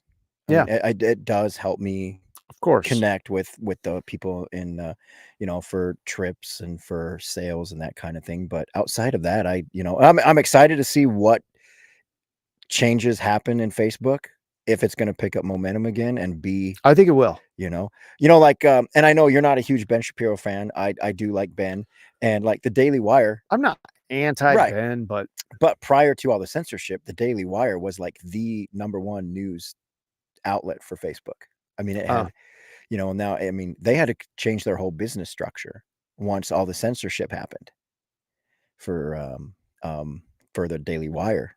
Yeah. And, I mean, they changed their whole business model because of the loss of reach and the loss of income that they were not getting from Facebook anymore. So I'm excited to see, but then like what's going to happen to like Rumble and True Social and some of these other ones if Facebook is freer. Yes, freer. Yeah. Well, yeah. I don't know. It's those other platforms are going to take a hit if you don't have to exit from Facebook, YouTube, some of these other places that you're being censored at and you can't be very free. Yeah. You've been going to these alternative platforms. So yeah, who knows? Well, if that's going to be interesting to see if they take a hit or not. And is it interesting that that's happening at a time where the Supreme They're Court... going to have to innovate.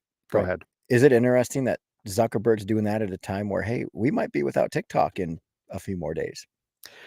Yeah. Think there's anything on that one?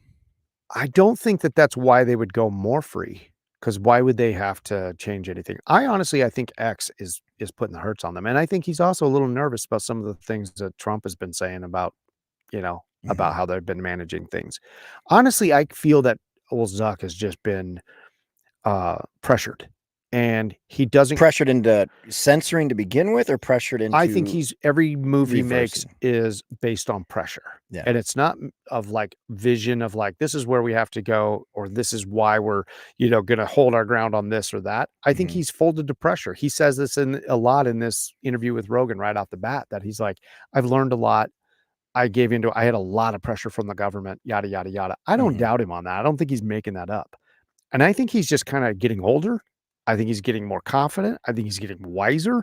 He's toughening up to this. And so I think he's in a way learning how to take a stronger stance. I feel like Elon Musk has just been a confident beast forever. I say that loosely, but he's been, I don't know, he has a different approach on it. And I think Zuck is like, oh, I'm going to go ahead and follow Elon down this path because it's working for him. I don't think it's so much the TikTok thing. And no. Honestly, I feel like, are you seeing that Kevin O'Leary is trying to put a group together to buy TikTok? Yeah, I am seeing so that's encouraging, because if Kevin O'Leary gets behind that, then who knows? I might spend more time on TikTok. I have a hard time being on TikTok too, because I feel it's silly. It's so silly when people are sitting on there saying all the words we use now instead of the regular words we use. So now we're just redefining things. Unalive, delete, right. To delete somebody, unalive, child corn, all these things that you can't say. It's just silly to me. And so we're just, anyway, that's why I have a hard time with some of these platforms. And I find myself spending more time on X. Yeah. I spend most of my time either on YouTube or X, I think. Yeah. Is where I spend most of it. And I'm trying to, with my business, I'm trying to do more on the YouTube, a little bit on X with it. But I mean, it's really not a business-based platform, where unfortunately, like TikTok, like I get a lot of traction on TikTok with some of the stuff that I talk, like I'm working on talking about this whole the grizzly bears that aren't going to get delisted, and they've changed the recovery plan yet again for the grizzly bears. And it's going to make it harder for them to get delisted. And I think it's going to eventually, it's going to tie up our national forest even more, make it more difficult to well, one, mitigate for fires. Two, I think it's going to have an impact on hunting down the road, because of the way they've redone this grizzly recovery plan. And so there's a bunch of things that I'm working on, but it's unfortunately or fortunately, it's like the platform like TikTok is the one that gets you the traction, that gets people looking into your stuff. And then from there, they go to YouTube and they go to the other platforms for my photography business. But so I don't know. So I am excited to see if O'Leary can put a group together to buy it and see what changes he would make to it. Yeah. To make it a viable, I really don't want to say that word, but it's the word, the word I'm probably thinking, type of platform. But yeah. So well, it's going to be an interesting year. 2025 has already started off to just a crazy start with the Las Vegas bomber. What happened in New Orleans? These fires have just taken that over. Like we must have lost the drones. Yeah. Oh, yeah. Right? Actually, no. Actually, there's some drones over Florida now, and I think Trump did some kind of. He says day one he's going to tell us what's going on with the drones. He says it's a shame they haven't been telling everybody. I can't wait. And then there was that thing. Do you see that thing that at Carter's funeral? Yeah, Jimmy Carter's funeral. Jimmy Carter's funeral. Oh, did you watch all the footage of how everybody was sitting? Yeah, that was fascinating. And the interaction between President Obama and President Trump. Oh my gosh, yeah. And how Trump and Melania come walking in there, and Pence stands up and shakes hands, but his wife doesn't. Yeah. And then Kamala, she's just sitting there ticked. Yo, dude, she was fuming. Oh, and then when Biden's wife sits down, Jill sits down next to her. They both just turn away from each other. Yeah, fascinating. It's fun. It's so like Desperate Housewives. Yeah, it's what it is. It's fun to watch that because I in my job I watch for body language a lot of times. I can, if I'm doing a roadside investigation or something like that, or I'm investigating some kind of crime. A lot of times body language will tell me what you're not saying, or if you're lying to me, I can watch body language like, I know that's not the truth. So let's try this type again. So just observing all that stuff during the Jimmy Carter funeral or whatever it was. Yeah. The Jimmy Carter funeral, watching the body language of all these people being in that room together was phenomenal. I enjoyed every second of it. What a show. Maybe pull up if we got a clip of and we'll just I don't know, drop its volume or something if we have just the clip of them talking, but a lot of it is these other reporters. So many funny things. I almost wonder if we can pull them up under shorts or something. But no, go ahead. Well, you don't need any sound. You can just watch the body language. Yeah, go ahead and throw that up on screen there. We'll just play that for a second and we'll see them walking in here. And it's sad because it takes away from, hey, there's a guy here that we're supposed to be thinking about Jimmy Carter, right? Right. But nobody is. And I have thinking about this drama. I've done a lot of research on President Jimmy Carter, and I've got my own opinions about him as a president. Now, as a humanitarian, I think he's done a lot of good. He's done a lot of interesting things as a humanitarian, I think, after his presidency. But look, is that up on screen? Yes. Look at that. What are they talking about? Why they're supposed to hate each other. Yeah. Why don't we have lip sync or lip reading people already breaking all this? They are. They're breaking it. Oh yeah, they've totally broke it already. What were they talking about? They're like, I need to talk to you. And Trump's like, yeah, I got to back out of it. It was no good. He's like, and then Trump's like, call me in the foyer later. I need to talk to you. Yeah. So they're talking about something, man. That's interesting. Crazy. That's wild for being Hitler. I mean, right? Dude, they don't hate each other. Now you start talking to my dad. I think they do hate each other. You think they do? I do think they hate I don't each think other. they do. You don't think they do? No. I think that I think Trump is a pro. He can pull his stuff together and he can go and whatever. I think this is as cutthroat right here. This is next level chess that's happening right here. I agree. This is two territorial wolves who have met in the forest, who are dancing around each other right here. Okay. And they're good. They're so pro at it that we aren't picking up on the snarls. We aren't picking up on the gnashing of teeth and the drool and everything. I think that's my little humble opinion is that these two cannot stand each other. The things that has been said and done and everything else, but they know they're on camera and they're going to pull their act together. And Melania is just over there. Look, she's just she is into that program so that she can stay out of it. So anyway, that's just my 2 cents on that. But I don't think I don't think any of these guys like each other except for Bush and Clinton, which is weird. That's a weird deal. Yeah. I don't know. I don't think Obama and Trump hate each other just for the simple fact that neither one of them can stand Biden. Yeah, that's true. And did you see the vice president? Okay, there was a great meme where it showed it showed Obama and it said, I need to get a dumber vice president than me. And so it shows Biden.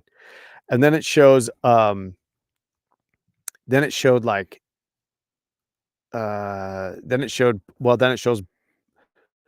Biden and saying, the same thing, and it shows Kamala. And then it shows at the end of it, it shows Tim Walz, how she had picked this guy, and like, this is how we get it like dumbed down to this. Like, dude, he just disappeared. He's just gone. Yeah. Like, you gone? Yeah, he just was like all over the place, and he was somebody to where like now he's just gone. Nothing. I haven't heard about him for now, and we won't. And he's probably glad about that. He's like, ugh, yeah, that was rough. I don't know. He's probably pretty happy to be out of there and not sitting in that group, getting analyzed by all of us at this thing. We'll have to talk about Jimmy Carter sometime, because maybe another time, or maybe we'll do this again really soon, because I want to talk about Panama. I want to talk about Greenland. I want to talk about the 51st state. I want to talk about all this stuff. And Jimmy Carter plays into all of that. So do you think you and I have a different opinion? I mean, different opinions on Jimmy Carter then? Oh. No, I don't. I don't know enough about him, and you've read up on him. I want to hear what you have to say. Yeah. But I do have thoughts on the Panama Canal and things like that. Maybe we're probably similar. You mean Trump Canal? They're changing the name. Really? That'd be awesome. Have you been following any of that? No, but I think that would be funny just for the trolling factor. Yeah. Which I think people misunderstand him. That most of the time he is trolling. A little bit, but he's got valid points. He does. Especially with the Panama Canal. I think 40% of all of our import-exports come through Panama Canal. Yes. The entrance and exit, or the two ends of Panama Canal, are owned by majority Chinese companies. Okay. Yeah, it's incredible. The Panamanians, who we gave the canal to control, aren't doing a very good job. Right. So I agree. And Jimmy Carter gave it to him for $1 in the 70s. Jimmy Carter gave it to him. But I agree that we should have control of that canal. Hey, we built it, so 100% we should. 100%. And we built it. Our guys died building that. Yeah. A bunch of French died before us even, but we made it happen. We've maintained it, and it's just bad business for us to allow China to be the manufacturer of the world and control all of the access to the goods. So I just think that's bad business. Mm-hmm. Oh, I agree. I think it should have stayed under U.S. control for and then he so if you haven't he wants to buy Greenland. I love it. Now, there's some interesting history about Greenland, is that some American explorers actually explored I think it's the Arctic Passage, and like the whole northwest part of Greenland, and we have some strategic, there's some reasons for having Greenland, I think, for national security purposes. No, I agree 100%. It's the minerals. Did you know the Germans invaded Greenland? Really? During World War II. Yeah. Oh, okay. I do remember that there was Nazi activity. Yeah, a lot of Nazi activity on Greenland during World War II. And did you see Don Jr. go to Greenland the other day? Yep. Him and Charlie Kirk. Yeah, putting MAGA hats on everybody. Everybody they ran into was wearing a MAGA hat. That was hilarious. And then he's going to rename the Gulf of Mexico the Gulf of America. I think he just said that to piss off President of Mexico, just to get her all riled up. Did you see what she came back with? Oh, yeah. Oh, man. But he's got her so bending the knee finally. She was talking tough a few weeks ago, but she has come around. But this is what's funny is that, what do you think about this? That the reason that he's wanting to rename it is because Biden just banned offshore drilling in the Gulf of Mexico. Yeah. And China is drilling more in the Gulf of Mexico than anybody. And if we can't drill there, why should China be out there pumping it out from underneath us, right? And so anyway, so the theory is then that he's saying, well, we can't drill in the Gulf of Mexico, but if we rename it the Gulf of America, then we're not drilling in the Gulf of Mexico. So a little workaround there. What's your thought on that? I'm sorry, I was typing in the comments. China offshore drilling in the Gulf of Mexico, and we're not. Why should China get the oil and we can't have it? Well, the theory is that he's wanting to rename it, right? Because then we're not we're not going against Biden's restrictions of drilling in the Gulf of Mexico, because it's not the Gulf of Mexico anymore. It's the Gulf of America. So that's the little workaround. 100%. Yeah. I totally could see that. It's interesting. And 65% of the coast is the United States, the Gulf of Mexico. Yeah. Just throwing that out there. Yeah. We should be pumping oil there. I don't care what it's called. If that's what it takes, though, to get that workaround, that we should be doing that. Which we should be energy independent. We should be using all that stuff. And Greenland has a lot of natural resources too. That 100% we could use. Tons of minerals, and I think that's the play. There is that it's the future of AI, of batteries, of all these minerals that we're going to need in the future. Yeah. He's like, if we don't go nab that up, you've got other sharks out in those waters by the name of China and Russia that are wanting to nab that up. So we better secure it for the future. And it's funny because I agree. Why did I have to hear this from John Fetterman? But John Fetterman is like, have you ever heard of the Louisiana Purchase or the great deal we got on Alaska? Right. The great bargain we got on Alaska? This has happened before. Why is everybody freaking out about it? And I'm like, look at Fetterman. He has surprised me. Out of every politician outside of Trump, Fetterman has impressed me. Yeah. I'm like, why am I? Yeah. There's a lot of shit that I don't agree with what he says, but there's a lot that I'm like, I get it, dude. At least I see that he's coming from an honest place. Yeah. And he's like, this is the bed that we're in now politically. Let's make the most of it. Let's work together. Right. Let's make America better. I feel that he's common sense. He's at least coming from an honest place, which is weird to say. I just feel like there's so many of them that are not. But well, that just saved us from a whole nother live stream, a whole nother podcast, because I was going to want to talk about, maybe we can deep dive into those things again. Oh, we can. But anyway, hey, let's go ahead and wrap this up. Thank you, everybody, for tuning into our live stream tonight. Is there anything in the comments that we need to address really quick? Or have you just addressed it? No, addressed it. Well, I was in there. I can't see it right now, so you're gonna have to tell me. Yeah. No, there's Fed Up. Greenland would be an awesome investment. That's a new green deal worth investing in. Matilda disagrees. We go to war for others who want to take over land spaces. Is that's bad enough? Are we that greedy? Matilda, I just look at it differently on that. I feel like it shouldn't be a takeover thing at this point. I don't think he really wants it to be a takeover thing. I don't think a lot of it is posturing. A lot of it is negotiation. It's some posturing is what I believe it is. I could be wrong. I look at it as more of he's probably going to set the stage or set conditions for it to be good business for everybody. Yeah, it's going to be. Yeah, there'd be no military involved. And actually, if you look at the history, there's a lot of question if Denmark even legally, quote unquote, owns Greenland.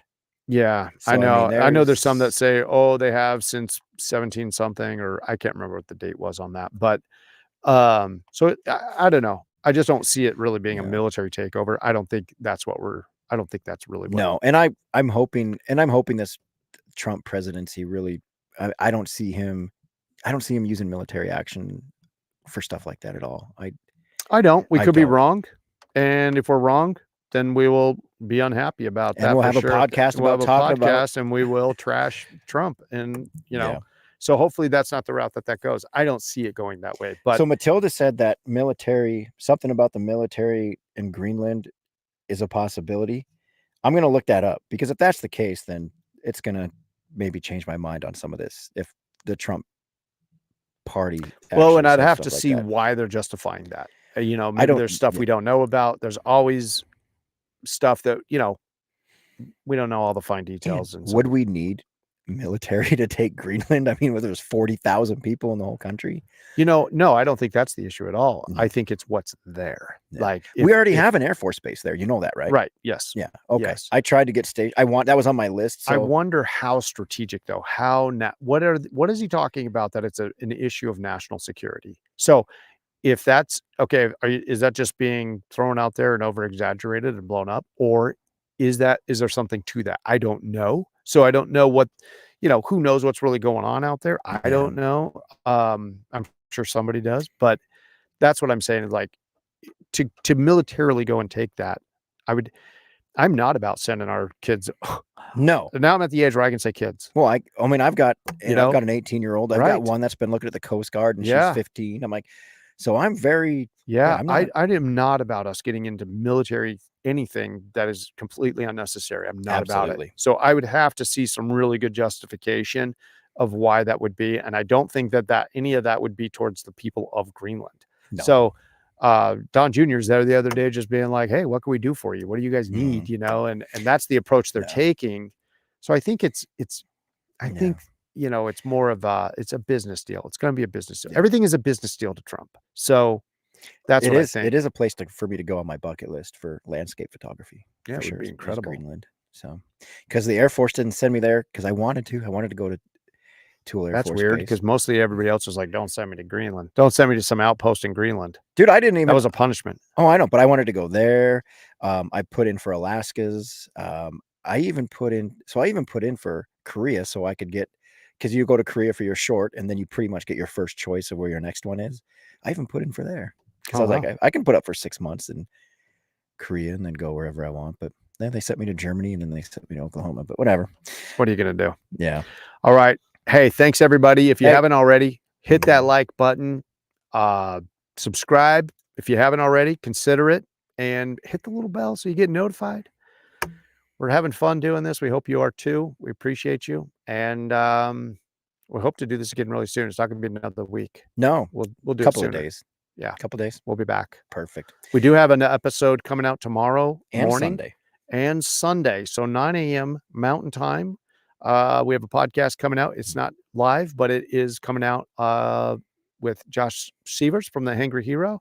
And we also have one coming out Sunday on David Thatcher, a Stillwater County resident who was a Doolittle Raider in World War II. So we got a breakdown of it. Mm-hmm. All right. Thank you, everybody. And good night. Good night. We'll see you soon. Bam.